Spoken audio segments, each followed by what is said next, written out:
Perceive, process, perform. Do you need inspiration for your practice, or do you simply need to practice inspiration?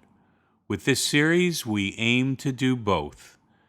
Give us 15 minutes and we'll give you practice inspiration.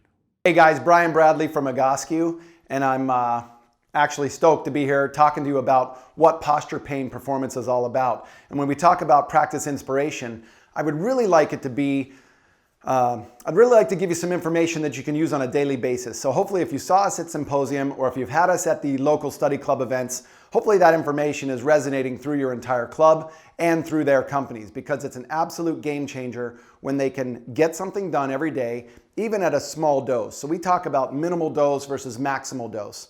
So many people are out there trying to work out, train, get rehab, and then you always get ramped up to like high intensity interval training. They're thinking the harder you go, the better it's gonna be.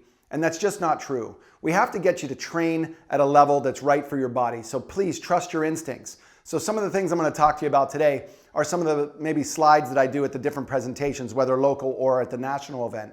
And you're going to see some before and afters. But if you have any questions, right here's my information. You can email me, pain-free at Egoscue, or my regular email, bbradley at Egoscue, first initial, last name. And it's egoscue.com. And if you have any questions about what the method's about, go to egoscue.com because it'll answer pretty much everything there.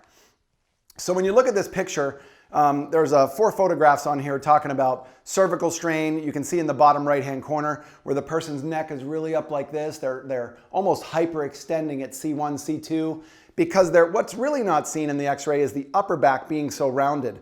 And when the thoracic spine or the upper back starts that rounding over, the issue comes down to, in your business, how do they lie down in your chair? How do they actually get comfortable? Well, you have to prop their head up because their neck is way up here like this because their upper back won't break and settle flat.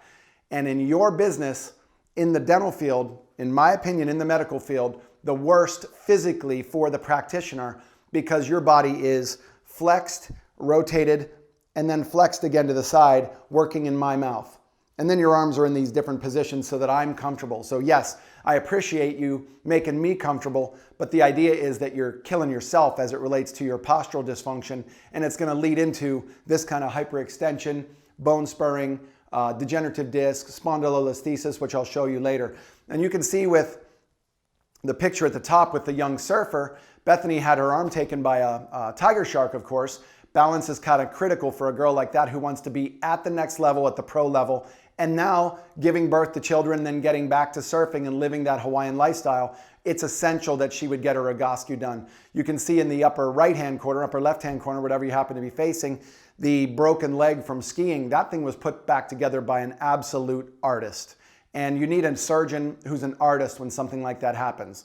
But what do you think happens to the hip above or the ankle below when a knee gets blown out like that? You start smashing the tibial bones, they get it put back together, or you have a knee replacement. You think that everything is fixed until the joints above and below, the signals are not turned back on 100%. And that means your body's compensating. So what we have to do is we've got to get you to where the bunion's forming on the bottom foot. Those things form because of the dysfunctional walking pattern. All of this is created by an imbalance that we would give you as it relates to the exercises. So let's move on. This is an interesting one because I always bring this up at talks going, would you actually walk into, live, or sleep in this barn? No, you wouldn't. But you can see the arrows, how crooked it is. But yet we walk around every day with a body that is here, here, here. And we say, well, you know what? Something's not right. Well, yeah, because you're a dentist that's chronically rotated or a hygienist that's chronically rotated in one direction. We've got to get you back. And listen, I'm giving you the worst case scenario. So this is supposed to be practice inspiration. Well, to find the inspiration, you have to have a reason. And if you look like this as it relates to walking around, that's enough of a reason to start doing something about it. And remember, minimal dosing is key. This is what the body should look like. Feet straight, knees, hips, shoulders, spine, head, everything level at 90 degrees. Here it is from the side view. The ear should be dissected by that plumb line that starts at the ankle. Now take a good look at this picture, because as I walk you through some of these before and after pictures, you're going to be able to see that they're not even close on the first one, but they put in a little bit of work. So what does it remind you of? Let's see, Brian, you're here at the dentist. We want you to brush and floss. You're only going to get the results if you brush and floss. So you have an agenda you want me to do so that the next time you take those things up into my teeth to measure my gums, you're not saying 6, 5, 4, 6, 5, 4. You're going 2, 3, 2, 2, 2. And my numbers have absolutely changed because I've listened to what you've told me is important. I'm telling you that this side view is critical. So even if you're at home, have someone take a photograph of you from the side view and see how your body changes. How's your body accommodating that position? Are you humped over? Is your head way forward? Don't try to accommodate it and change it on your own consciously. It's an unconscious movement when you just put in a little bit of work, the minimal dose. And that's all I'm going to talk to you about with the timing that you have per day, because you don't have a lot of time to put in a boatload of work. So we're going to give you that minimal dose. So here's a before and after picture of a TV show that we did. A guy on the first picture, he is a horror film producer, and his posture is basically like a horror film to me. We have the ankle lining up with a plumb line, but where's the knee, the hip, the shoulder, and the ear in that first photograph? You can see how he even kind of looks frumpy. He's standing like this going, yeah, I just can't pick up my kid anymore. And 8 weeks later, he's a completely different person, to where he even looks like he lost weight and he actually gained a couple pounds because he built muscle versus building this dysfunctional frumpy posture, which makes him look like he's in an overweight position. So we got to be able to change the posture to A, get him to feel better, B, what we all care about, which is look better, be in better alignment, and then he has the motivation to keep doing the stuff down the road to play with his kid as he gets older. Here's a before and after picture of somebody sent us 2 years apart, and without putting in orthotics to their foot to change that flat foot position. And the reason I show you these pictures is that I'm big on visuals. I know 80% of the population learns visually, but if you can see this top picture being so collapsed in on the ankle and foot, you would think that's a permanent change to the body. And this person thought that. They took pictures afterward, and they can see how the ankle is much differently positioned, and so is the forefoot. And if that's changed, that means up the chain had to have changed to allow that foot to hit the floor differently. In this picture, the blue one is basically the standing posture. And then if you go to that right, you're gonna look at 3 of the sitting postures where you guys are like this. The spinal compression at 100% standing is at like 275% or more in different sitting positions and then rotating. Once you rotate on top of that sitting position, you've taken it well over 300%. And that's sitting because your ankle and your knee are no longer helping you stay vertical. And everybody thinks that sitting is better for you because, well, you know, it's going to give me a little bit of a rest. So one of the statements that we always say is sitting is a sport. Why don't you train for it? Rather than saying sitting is what's hurting me, or they tell me sitting's bad for me. Well, the only reason why it's bad for you is because you're taking a dysfunctional frame into it. And I know, look, I'm talking a lot. I'm giving you a lot of information. I'm not asking a lot of questions, probably because I'm speaking into a camera. But if you were sitting in front of me, we would have a much more in-depth discussion about this, saying, what position are you in most of the day? So if you can step back and say, most of my day is spent in this position. Take little notes. Think about it. You get up in the morning, you sit on the edge of the bed and go, okay, what do I have to do today? You go in, you sit down on the toilet. There you go, sitting again. Here we go downstairs, we eat, we sit. But we are walking around in between, so we must be healthy. And then we go get into our car. Wow, we're sitting again. Then we get into our office, we put our day together, we sit again. And then we go to lunch, we sit again. And then we sit in our chairs, work on patients all day, we sit again. And then we sit in the car. And then we go to the gym and we sit down on a recumbent bike. So I know that sitting's not going away. So we're treating it like an athletic sport, saying, you know what, if it's not disappearing because technology is in front of us, we're going to do these exercises to change how sitting is looked at. It is your sport. Train for it, just like I do with my Major League Baseball players, my NFL players. Their sport is getting beat up on the court or on the field, but they also sit a lot, which can actually be very detrimental to them. But I think it's worse to be in the dental field because you guys are stuck in one chronic position for 2, 3, 4 decades. You got to try to unwind this and unbend that body so that later on in life you can give up your practice because you wanted to, not because you had to. Looking at this is one of these pictures that I just love because I love colors. But secondly, this is the pelvis from the front view. You can see how the pelvis is sitting. You have the nerve supply in yellow, the blood supply north and south as red and blue, but that's how intricate the alignment of the pelvis could be affecting tissues like this. And if we can look at this as any kind of elevation or rotation or leg rotation affects this, No wonder when we work out, wonder how this affects the lymph system. When we work out, I wonder why I lose weight from here up, but from here down it's always the same.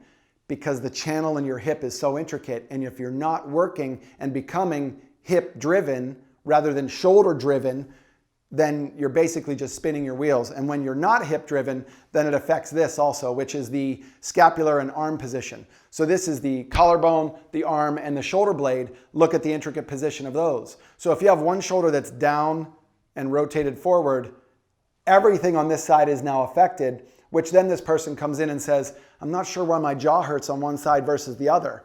And maybe it's because the neck is making this little bit of shift to compensate for what's not happening correctly down the spine.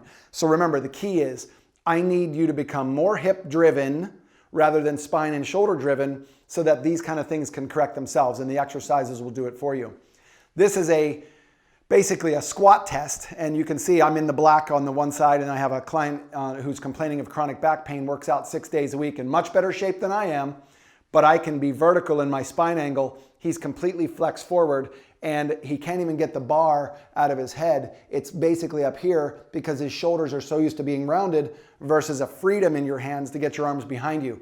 I only showed him this because we're the same age. He works out with Tony Horton 6 days a week from P90X, and we love what they're doing, but this guy's taking a body to P90X or to CrossFit that is so compromised that it's eventually going to bite him and it's going to hurt him. And then he's going to think, well, P90X or CrossFit is what hurt me. And that's just not true. Here's a great test.